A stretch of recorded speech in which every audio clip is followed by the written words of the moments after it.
Hello everybody. आज हम class 10th की एक पोएम मिरर वो पढ़ने जा रहे हैं जिसको लिखा है सिल्विया प्लैथ ने। चलिए शुरू करते हैं। चलिए। I am silver and exact, I have no preconception, whatever I see I swallow immediately, just as it is, unmisted by love or dislike. तो इस लाइंस में वैसे तो कोई डिफ़िकल्ट वर्ड है नहीं, फिर भी मैं आपको बता देता हूँ। तो ये बता रहे हैं कि अपने नेचर को डिस्क्राइब करते हुए मिरर ये बता रहा है कि ये सिल्वर यानी कि चांदी की तरह चमकता है। ये हर उस चीज़ को बिल्कुल सही रूप से दिखाता है जो उसके सामने आता है। उसके कोई प्री कॉन्सेप्शन यानी कि पूर्व निर्धारित या पहले से तय किए हुए कोई विचार नहीं होते हैं। इसका कोई या इसकी कोई अपनी पसंद या नापसंद नहीं होती है। ये हर एक चीज़ को तुरंत वैसे ही एक्सेप्ट कर लेता है जैसे वो होती है। ये पूरी तरह से अनमिस्टेड यानी कि नॉट कवर्ड विथ मिस्ट और डस्ट, यानी ये बिल्कुल इम्पार्शियल होता है। ये प्यार या नफरत के किसी भी फीलिंग से दूर होता है। नेक्स्ट लाइन है, I am not cruel, only truthful, the eyes of little God for cornered. तो इसमें लाइन का जो मतलब है वो कुछ इस तरह से है कि मिरर की अपनी खुद की कोई पर्सनल फीलिंग्स नहीं होती है, लेकिन इसका मतलब ये नहीं है कि वो क्रूअल यानी कि निर्दय और पत्थर दिल है।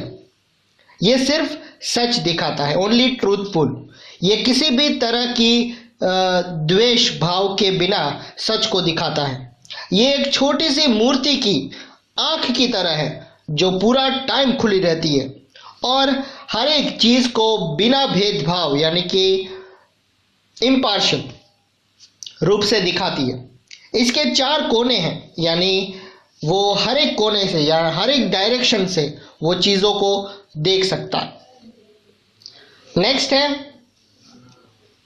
Most of the time I meditate on the opposite wall, it is pink with speckles, I have looked at it so long, I think it is a part of my heart, but it flickers, faces and darkness separate us over and over।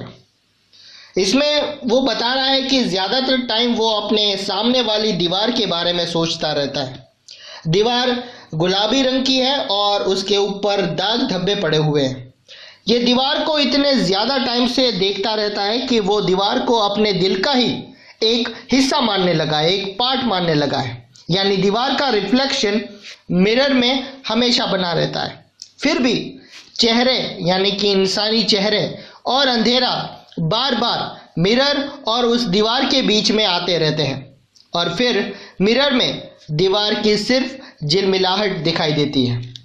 Next है, now I am lake, a woman bends over me, searching my riches for what she really is. Then she turned to those liars, the candles or the moon. I see her back and reflect it faithfully. कई बार ये एक lake यानी कि झील की तरह दिखाई देता है, एक तालाब की तरह दिखाई देता है। एक वुमन आती है, एक औरत आती है और उसके किनारे पर झुक जाती है।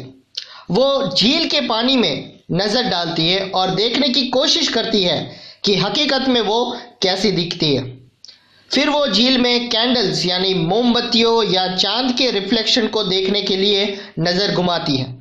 मिरर के हिसाब से कैंडल्स और मून्स दोनों ही झूठे हैं, लायर्स। वो किसी पर्सन या चीज़ की असलियत को नहीं दिखलाता है। फिर वो वुमेन उठ जाती है और वापस चली जाती है। जब वो वहाँ से चली जा रही है तो झील उसकी बैक यानी कि पीठ का बिल्कुल असली सच्चा रिफ्लेक्शन भी दिखाता है। यानी ये ना सिर्फ किसी आदमी के सामने बल्कि उसकी पीठ पर भी सच्ची बात को ही दिखाता है। नेक्स्ट है, She rewards me with tears and agitation of hands. I am important to her. She comes and goes. Each morning it is her face that replaces the darkness. In me she has drawn a young girl, and in me an old woman rises toward her day after day like a terrible fish.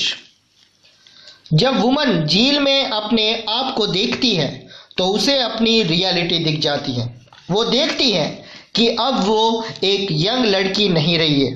वो देखती है कि दिन ब दिन वो बूढ़ी होती जा रही है। उसे ऐसा महसूस होता है जैसे उसने कोई टेरिबल फिश यानी कि एक भयानक मछली देख ली हो।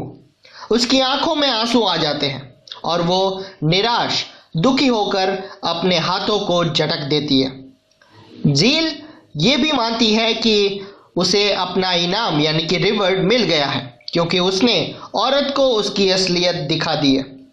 इसी तरह वो औरत झील पर रोज आती जाती रहती है। अब वो झील उसके लिए इतनी इम्पोर्टेंट हो गई है कि वो हर सुबह वहां आती है। हर सुबह उस चमक में उसका चेहरा झील के अंधेरे की जगह ले लेता है, यानी झील की चमक को वो अपने चेहरे की डार्कनेस से रिप्लेस कर देती है। सो स्टूडेंट, ये थी आपकी पोएम मिरर। आई होप आपको अच्छा लगा होगा। Thank you so much.